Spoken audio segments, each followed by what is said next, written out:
Welcome to Crisis in Perception, where we examine the systems shaping our world, one book at a time.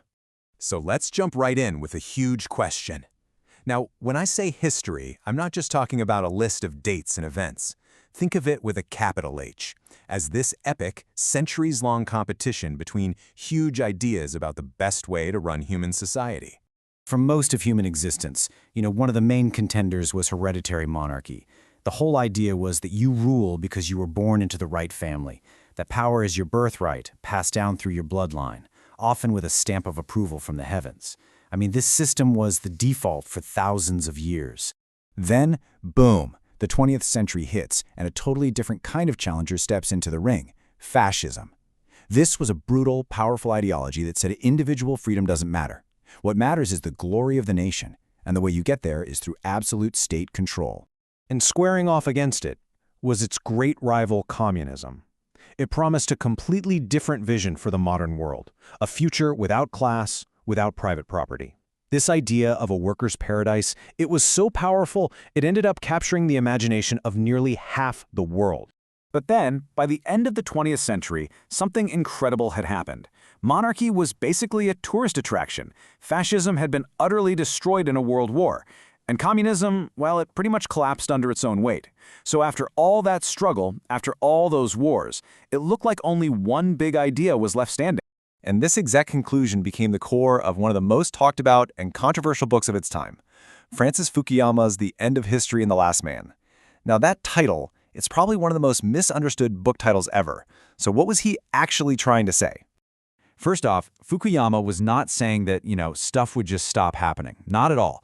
He was making a much, much bigger claim, that the evolution of our ideas about government might have hit its final stage, that maybe, just maybe, liberal democracy was the final answer we'd all been searching for. Okay, so that leads to the really big question, why? Why did this system win out over all the others?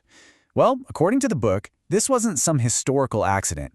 It was basically inevitable, driven by two deep, powerful engines pushing humanity forward. So, the first engine is all about the logic of modern science. Just think about the chain reaction.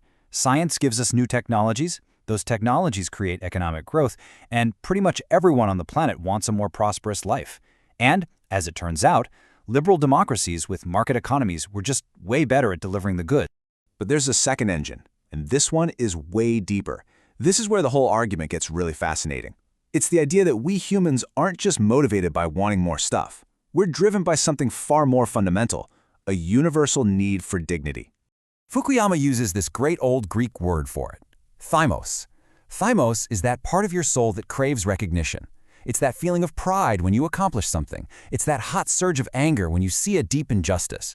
It is that core human part of us that demands to be seen and respected as a person with value.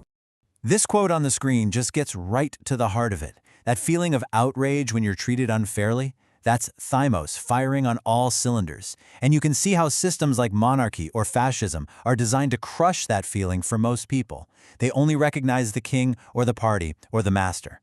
But liberal democracy is the only system that's actually built to satisfy everyone's thymos by giving every single citizen equal recognition before the law. So liberal democracy wins. The big ideological fights are done.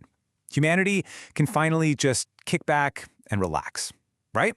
Well, this is where the book takes a really sharp and kind of unsettling turn. This is where we get the big warning. What happens if this world without a grand struggle just becomes a world all about consumerism? Sure, it's safe, it's comfortable, but what if it's also filled with what Fukuyama calls petty and paltry pleasures, with no higher purpose, nothing bigger than ourselves to strive for? And this brings us to this really haunting contrast he draws. History was kicked off by what he calls the first man, that heroic person willing to risk death in battle just for prestige and honor. But does history end with the last man? This person who only cares about his own comfort and security, who isn't striving for anything great anymore.